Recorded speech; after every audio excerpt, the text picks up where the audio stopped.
The call came at 3 in the morning, and I knew before I answered it that something had gone wrong. My name is Ethan Marsh, and I was a mid-level analyst for Earth's Joint Intelligence Directorate when the message reached my private line. Not my work line, my private one.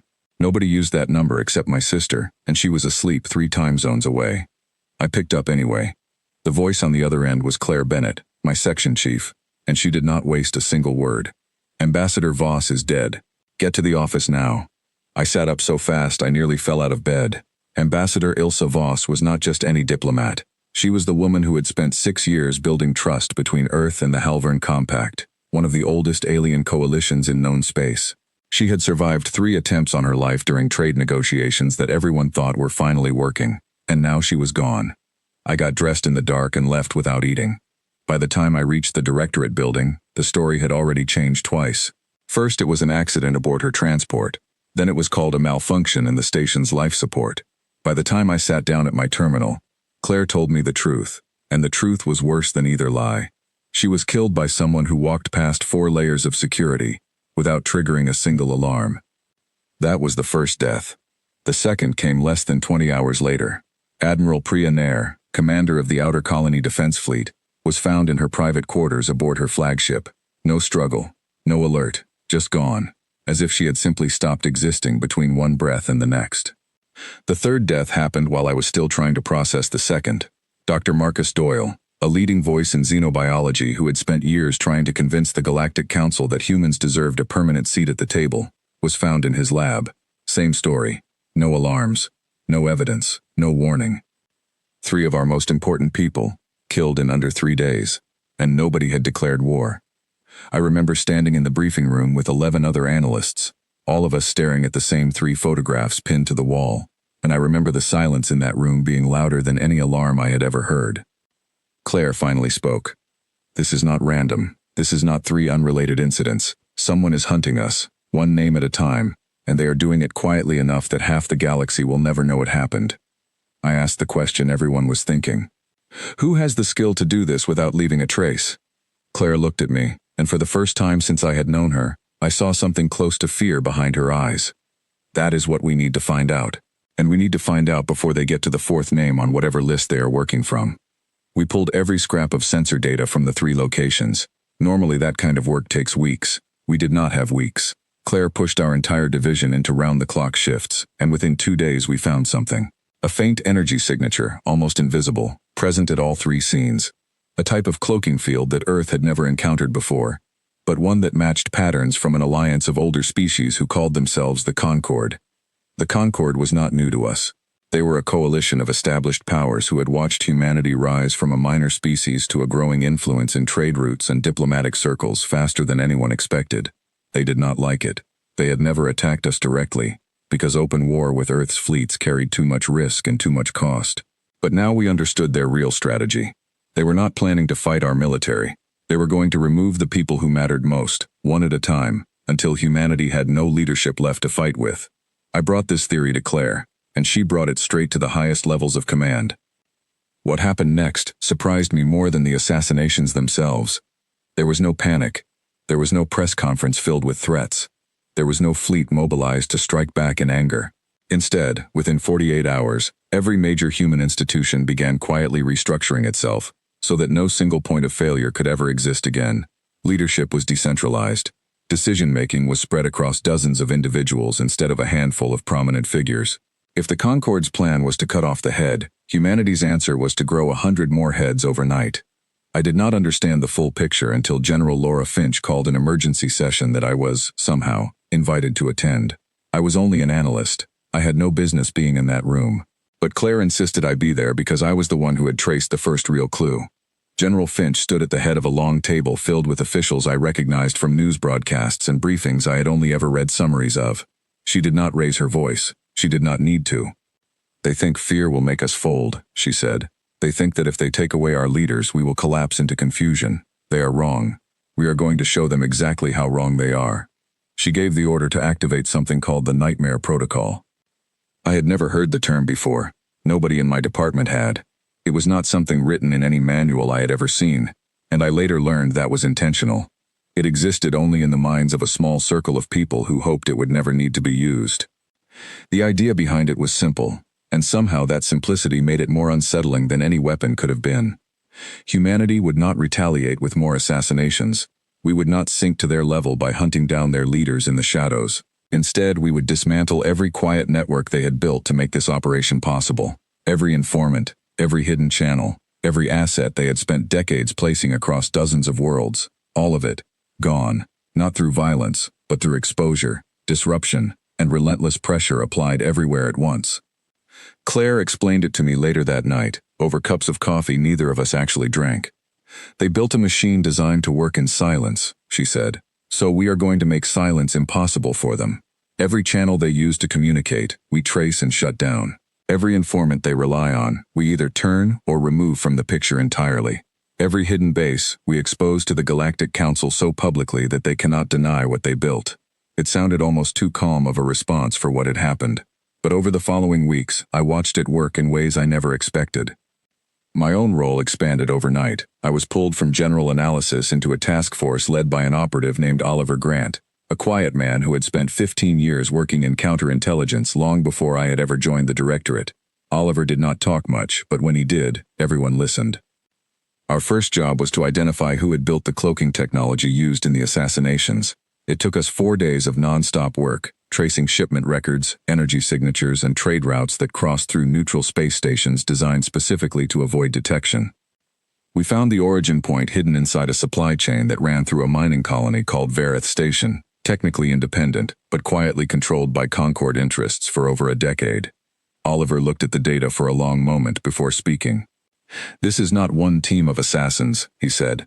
"This is an entire infrastructure built to make assassinations look impossible to trace. Which means there are more names on that list, and more people ready to carry it out." That was the moment I understood the true scale of what we were facing. The team moved fast. We identified 2 more human officials scheduled to travel within the next week, both unaware they were likely targets. Instead of pulling them into hiding, which would have signaled that we knew something, we quietly surrounded them with layers of protection so advanced that even they were never told about it.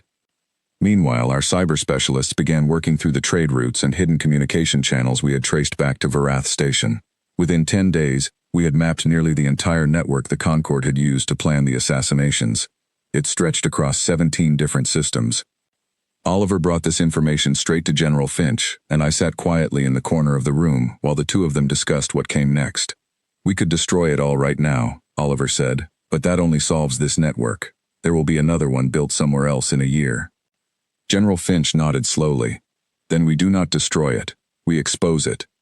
I did not understand what she meant until 3 days later, when Earth's diplomatic office released everything we had gathered to every member of the Galactic Council at once. Full documentation, full evidence, every hidden channel, every disguised shipment, every falsified identity used to carry out the killings, laid out publicly for every species in known space to see. The reaction across the galaxy was immediate and overwhelming. Species who had remained neutral in the growing tension between Earth and the Concord suddenly had undeniable proof that the Concord had engaged in a covert campaign of political assassination against a species that had never declared war on anyone. Public opinion across dozens of worlds turned sharply against the Concord almost overnight. But the Concord did not back down quietly. They denied everything at first, calling the evidence fabricated. That lasted exactly 2 days, until 3 of their own operatives, working undercover deep inside human territory, were captured attempting a 4th assassination.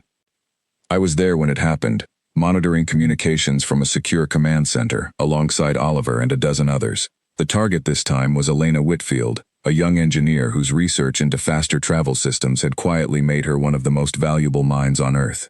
Nobody outside a small circle even knew her name, which told us the Concord's intelligence network still ran far deeper than we had assumed.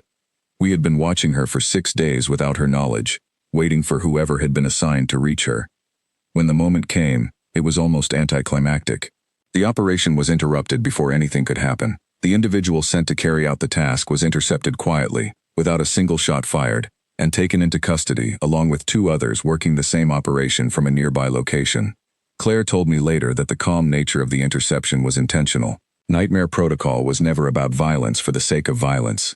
It was about precision so complete that violence rarely became necessary at all. With 3 operatives captured and the full network exposed to the galaxy, the Concord's position collapsed faster than anyone expected. Internal disagreements that had always existed within their coalition burst into the open. Several member worlds distanced themselves publicly, claiming they had never approved of the assassination campaign, which forced the coalition's leadership to either admit responsibility or turn against each other. They chose to turn against each other. Within 3 weeks, the Concord Central Council fractured into competing factions, each blaming the others for the operation that had now made their entire coalition a target of galactic scrutiny. I remember sitting with Oliver during those final days, watching reports come in from a dozen different worlds, each one describing a piece of the same collapsing structure. They thought humanity would break, Oliver said quietly. Instead, we showed them what happens when a species that refuses to lose gets pushed too far. I asked him something that had been on my mind since the very first night this all began. Why did they think this would work? Why choose something so quiet, when they could have used their fleets instead? Oliver considered the question for a long moment before answering. Because open war is expensive, and they were never confident they could win one against us. Quiet war costs almost nothing, as long as nobody notices. Their mistake was believing we would never notice until it was too late.